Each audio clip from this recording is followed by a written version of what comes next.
It may seem like I'm buying keyboards every other week.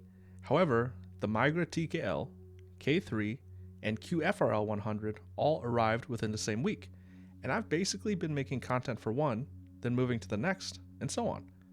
The K3 and QFRL 100 are the ones that seemed closest to another run, whether it be a smaller proto or private run or a larger public run, which is why I decided to cover those two boards first. All three of the boards are absolutely amazing, however, and I'm so happy to have been able to rotate between the three, which brings me to the Migra TKL, which is, for my preferences, the best looking board that I've ever had or have had the privilege of typing on. But before we get too far into this review, let's go over the disclaimer section as usual. A couple of things that I wanted to bring up, and if you've watched or read my content, you'll know what I'll say, but I believe these things are still important to bring up. Bloody didn't give me a unit for free or to review, and he never asked me to review this board or create content for this board, and I paid for the board with my own money. No one had any input when it came to creating this review either besides me. Now, I'm friends with the Thebloodyez, but that doesn't mean that I'm going to turn a blind eye to reviewing aspects of the board, and especially with friends. I make sure to really take my time and consider the board and the project as a whole, because if someone is my friend, I want to make sure they're set up for success and know any issues or suggestions that I have for the board, because why wouldn't I want my friends to run successful projects? So believe me when I say that I speak my mind and give my opinions throughout this review, whether they be good or bad.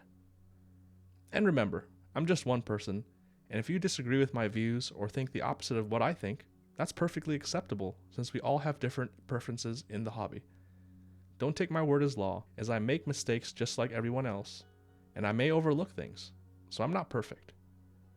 When it comes to the prototypes, like I talked about in my video and what I wrote about in my article, it's just the nature of the word prototype that things may not go smoothly. Whether it be logistical issues, manufacturer issues, or everything in between, as long as you trust the designer, group by runner, and QCer, typically you'll be in good hands. But just know that prototype runs may end up with units that have visible internal or external flaws, or some issues with the board. Most of the time, the group by runner will make sure you receive functional units, especially if it's bloody, but just be careful, do your homework, and research the prototype run and designer before you give them your money. And arguably the most important thing when it comes to this hobby, don't have FOMO. Don't impulse buy, and don't put yourself in a bad financial situation when it comes to buying keyboard related items. This is a luxury hobby and we should treat it as such versus just mindlessly spending. Choose the responsible option when it comes to purchasing, even if you may not get that dopamine rush of buying something and passing on something because you can't afford it currently. Or just don't give in to impulse buying and save your money for an eventual worthwhile purchase or planned purchase in the future. I'll flash the specs on the screen while I talk about them. The Migra TKL is an 8-degree typing angle TKL with a front height of 18.5 millimeters. You can top mount it with screws or bottom mount it using these buttons, which I'll show later. The plates offered are 1.5 millimeters thick, and the board supports Heine 87 PCBs or similar PCBs that share the same layout and compatibility, which is awesome. Keep in mind that they'll have to be the JST versions and not the USB-C versions, however. It apparently also will be compatible with an electrocapacitive PCB and an ALPS PCB in the future, but I wasn't interested in those, so I didn't inquire further with Bloody. If you're interested in that, I'd recommend you contact him yourself. Since Bloody is based, not only is he a board designer, but he's also a PCB designer. And just like the other PCBs that he makes, I love the color, texture, and engravings of these Migra TKL PCBs. The fact that the board is compatible with aftermarket PCBs is a huge plus as well. The 5 of us all went with solderable PCBs, so I can only speak on the layout support for those. But it's your usual TKL layout, with 6.25U and 7U spacebars being supported, and even a 10U spacebar. You have ISO or ANSI enter, split right and left shift, or full right and left shift, split or full backspace, and split or normal caps lock. LED indicators are also included on the PCB as well for scroll lock and caps lock. The bottom case alone, and I included the bottom mount buttons and bars and daughter board with a JST cable when weighing, but those are pretty insignificant in terms of weight compared to everything else. Weighed 459 grams. The external brass accent piece weighs 223 grams. The internal brass weight weighs 389 grams. The external stainless steel weight was 1.4 kilos. The top case was 315 grams. And the PCB, aluminum plate, GMK keycaps, and whatever switches I installed weighed 464 grams for a total of roughly 3.3 kilos fully built. This obviously may change since this was just a prototype run, but we got the same awesome looking carrying case with a leather stitched handle as the K3, the same cloth bag for the keyboard, but this time black, and I love these things, the keyboard of course, and your choice of PCB and plate. You also get the bottom mount buttons and plastic bits and any screws you need for the kit itself.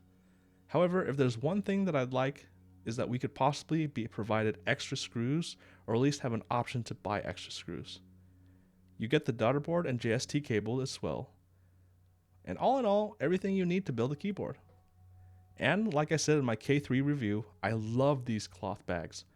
Microfiber cloths are nice, but I have a bunch of those from various boards or from Geon, but I've never had cloth bags before, and I love these. It depends on how the units will arrive at your doorstep, but I'm going to go through the steps as if I disassembled everything, or mostly everything, and I want to reassemble it again. If you do disassemble everything and need to reassemble everything, you'll need a total of 4 different screw bits. A T15 Torx bit, a T6 Torx bit, an H2.5 hex bit, and an H1.3 hex bit. Let's start with the first step. You take your bottom case and get ready to screw in the daughter board. I'm going to cheat a little bit by not unscrewing the daughter board because I'm lazy, but this is where you'll use that T6 Torx bit. I'd actually insert the JST cable into the daughter board first, then screw in the daughter board into the bottom case. Next, you take the heavy stainless steel external weight and carefully place it on the bottom case so that the daughter board fits in the little cutout for it, and snake the JST cable through the hole from the bottom case. Now, take your T15 Torx screw and you're going to screw in the external stainless steel weight, making sure not to smash the JST cable, of course. Then, let's screw in the external brass accent piece. Now, be careful with these screws. You don't want to strip them. For me, I used an H1.3 hex bit. This will probably already be pre-installed, but yeah. Now, internal brass wait time. Carefully snake the JST cable, although again, this will probably be pre-installed. Don't smash the cable, and make sure it lies flush with the bottom of the case. Take your T6 Torx screw bit and screw in the weight. You may be wondering what those red nipples suspended on the plastic bits are, but that's how you use bottom mount. I'll show you how to install that later, but first, let's touch on the top mount real quick. Those screws you see holding the plastic bits into the bottom case are the screws you'll use for both top mount and bottom mount. Obviously, you can only use one mount at a time, so the screws will be used for either. Let's see what it looks like when you've screwed those screws into the top case with the PCB and plate assembly. Remember to disconnect the JST cable so you don't yank it out of the daughter board. Now let's unscrew those top mount screws and screw the bottom mount plastic bits and buttons. Those screws for both the top and bottom mount require a T6 Torx bit. You're going to want to line up the plastic bits and their holes with the screw holes on the bottom case, installing the red buttons so they're stuck in the plastic bits in the middle. Then you screw them all into their spots. They're all the same length, so it doesn't really matter where you screw what.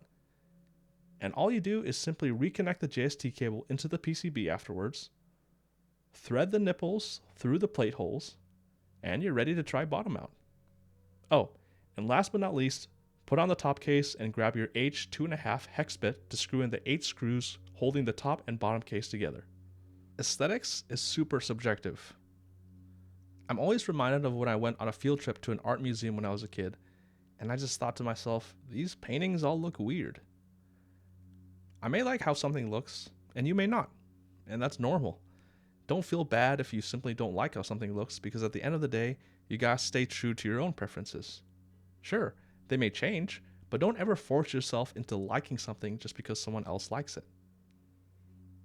I like classy looking boards as much as I like big, chunky external and internal weighted boards, even though you can't see the internals when typing. I also like nice looking engravings. Sure, you may not see everything since you'll just be looking at your keycaps in the top case, but for me, the Migra TKL looks awesome. And the fact that Bloody used New Crichton as the language for the stainless steel weight and brass accent engraving, with both of us being Guild Wars 2 fans, makes it even cooler. Even though I can't read or write it, and I haven't played Guild Wars 2 for nearly a decade, the memories are still there. The side profile of the keyboard, the fact that there are 2 shades of gray, both for the bottom case and the external weight, the way the screws were implemented into the bottom case design, the swoop or curve or whatever you call the indentation of the external weight and the little ramp on the side of the bottom case, it all works and it looks so good to me. And, while not as important, the fact that the inner brass weight has that design, which helps with sound, and the nice hidden engraving for us prototype run joiners makes the board very special to me. The subtle curves and corners of the board, I just love it all. And because aesthetics is the most important thing when it comes to a keyboard for me, the Migra TKL hits the spot. The design is beautiful, and Bloody did an amazing job.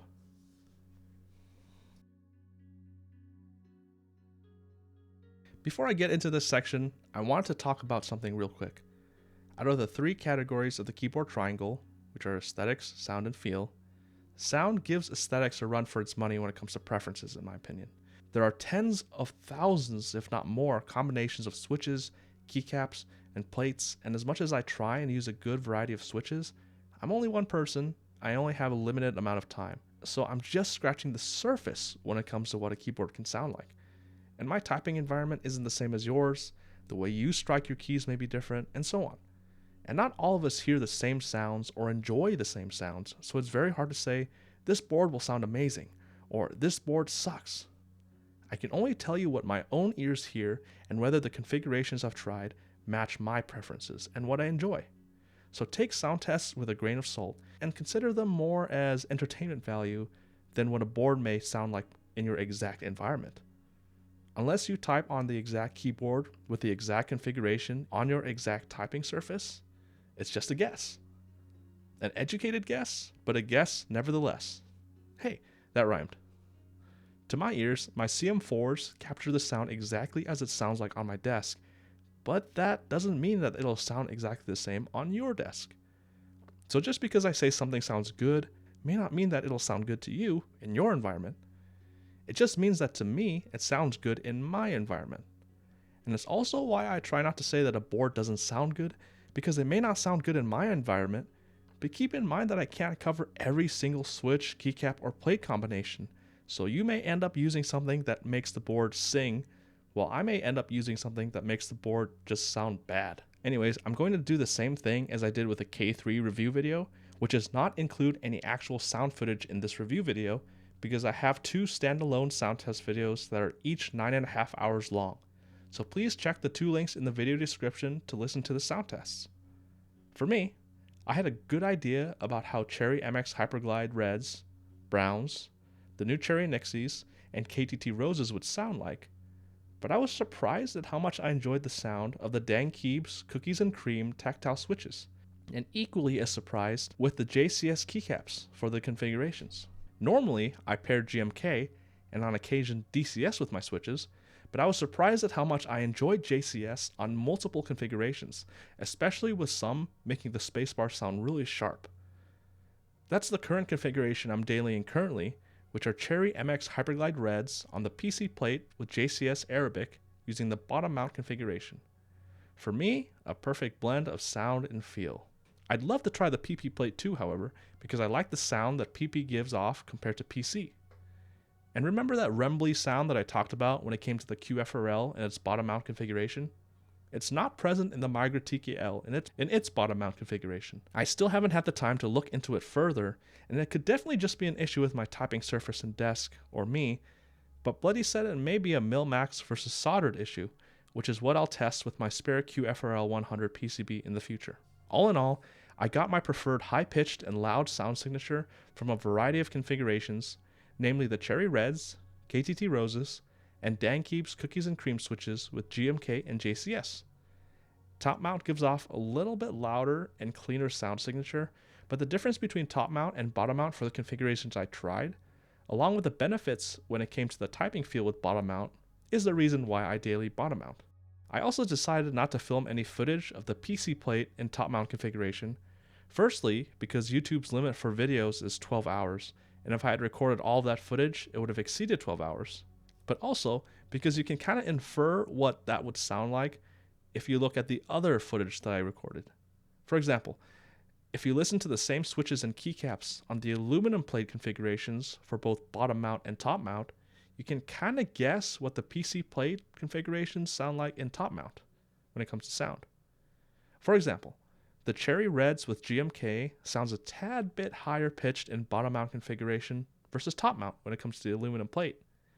That means that using a PC plate in the top mount configuration will probably sound a tad bit lower pitched compared to the PC plate bottom mount configurations that are in the video. But listen for yourself. Please check the sound test videos in the video description below, then come back to this video after you've done so. Wow. You know what I said about the QFRL being my favorite typing experience due to how the bottom mount was implemented? The same applies to the Migra TKL. I'm interested to see how it'll be with a PP plate, since I have only tried with an aluminum plate and a PC plate, but it has a fantastic soft typing feel. You don't have to purposely type hard to experience the benefits either. And if soft typing isn't your cup of tea, you can top mount it for a stiffer feel. And if it's too stiff, but you still want to use top mount, use a plastic plate. Not too soft of a typing feel, like my 1.2mm PCB flex cut plateless JRIS Round 1. I talked about that in my QFRL 100 video, and it was a horrible typing experience. I dailied the Migra TKL for a couple weeks for about 50 to 80 hours each week between work and personal use, and so far my fingers are not fatigued. In my opinion, bottom mount was implemented perfectly in the Migra TKL. And, like I talked about in the sound portion of this video, I did not experience the sound issues in bottom mount configuration like it did with the QFRL 100. So if you like a soft typing feel, this board will offer that. And if you don't, you have the option to top mount it.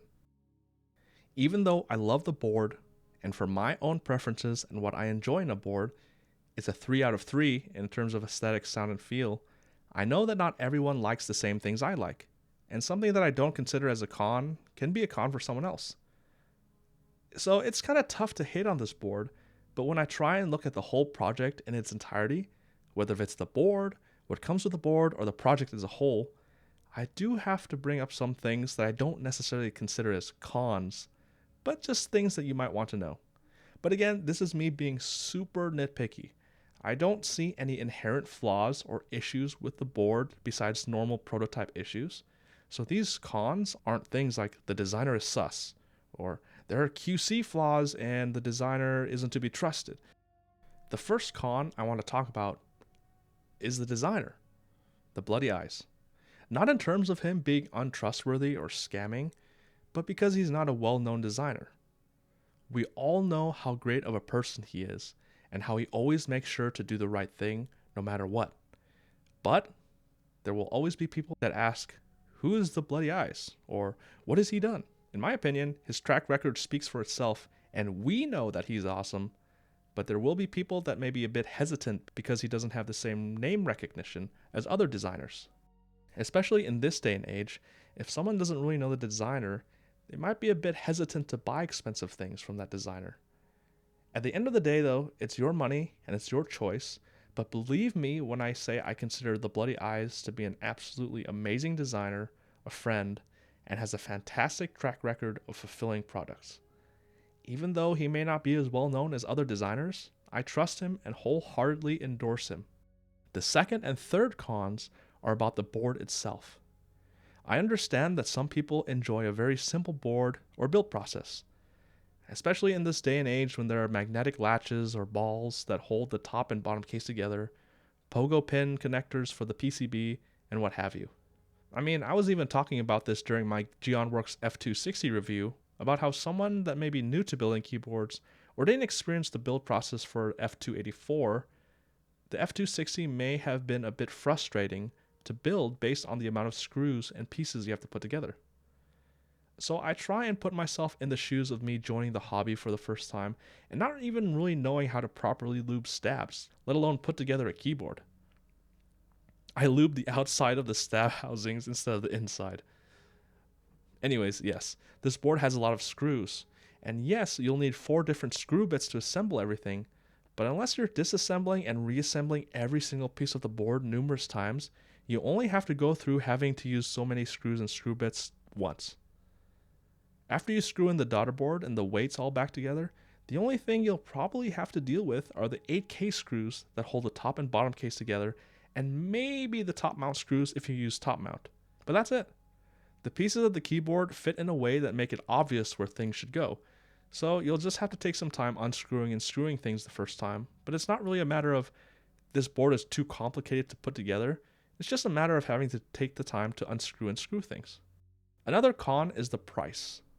Now, in my opinion, based on the 3 weights, the complexity of the design, machining costs, the overall weight of the board, and the bottom mount pieces, it was definitely worth what the 5 of us paid, especially considering we got the board, 1 PCB, 1 plate, an awesome cloth bag, and a carrying case.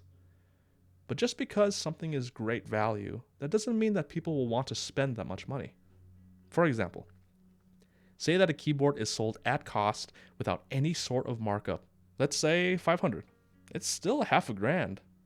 We're in a luxury hobby, and even compared to other hobbies where $500 is a drop in the bucket or still considered budget, it's still $1,000. And some people may not want to spend that much money.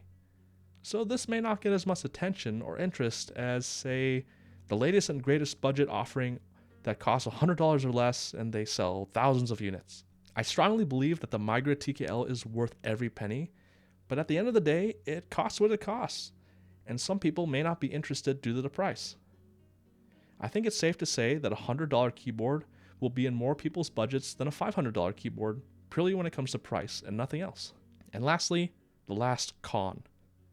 Now, I won't name the manufacturer out of respect and not wanting to put Bloody in a bad spot, just like not naming the manufacturer for the K3 even though there were problems with that, but there were issues. And keep in mind that this was a prototype run, and when Bloody chooses a different manufacturer for the next run, you probably won't experience the same issues. And yes, the word prototype inherently means that you're taking a risk. Basically, there were aesthetic defects internally, like anodization, streaking, scratches, either on the brass weight or on the case itself. There was only 1 unit that had external damage, and that was my weight. It seemed like there was some sort of corrosion in the eye portion of the Thebloodyez logo above the arrow cluster. Unfortunately, this manufacturer did not agree to a refund and did not remake or fix the issues, even though Bloody tried his hardest for them to cooperate. They deemed it acceptable. Bloody thought that it wasn't acceptable, but at the end of the day, there was nothing that could be done besides never working with them in the future. Bloody holds himself to a very high standard in terms of QC, so I'm more disappointed that he was disappointed than being disappointed at the damages themselves. But in the end, all that we could do is move forward and handle the situation the best we could. Personally, I'm glad that I was the one that got the unit with the corrosion, because for me, I can always infill it with acrylic paint if it drives me crazy, and since the other issues were only internal, and the fact that it was a prototype run, and just like I talked about in my video and article about prototype runs, that's just the nature of it, I still love my board. But it's still something to know, and again, it probably won't be an issue in the future, since Bloody will work with a different manufacturer, but I did want to talk about those issues briefly. At the end of the day, for what I like, which is the high-pitched sound with a strong spacebar, a heavy board, a cool external look, and a great soft typing feel, this board was a home run. Being a prototype, while it had a few aesthetic issues, none were deal breakers for me, and I'm very happy to have been able to support a good friend with their awesome project. I think this board will be an underrated sleeper pick for high-end TKL in 2025, or whenever the board comes out, and a board that I've been super excited about, even though there are many TKL offerings in our hobby and more upcoming. I missed out on the Glare TKL, especially when that brass bottom case or brass weight came out thanks to Simon. But the fact that there may be an option to either have a brass bottom case or a brass external weight for this board also gives me a little bit of hope to have a Glare TKL Copium board. But all joking aside, they are two different boards. The Migra TKL is such a fantastic offering in the high-end TKL category, and I'm really looking forward to the future MOQ target and quotes when Bloody takes this to the public group buy.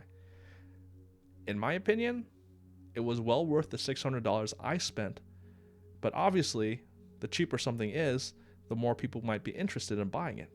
Now, I'm not saying that Bloody has to change its design or sacrifice things in order to lower the price, but if we increase the MOQ and we start flirting with the high 400s or low 500s price range, I think that many people would be super interested in this board. Thanks for watching. I love you all, and see you next time.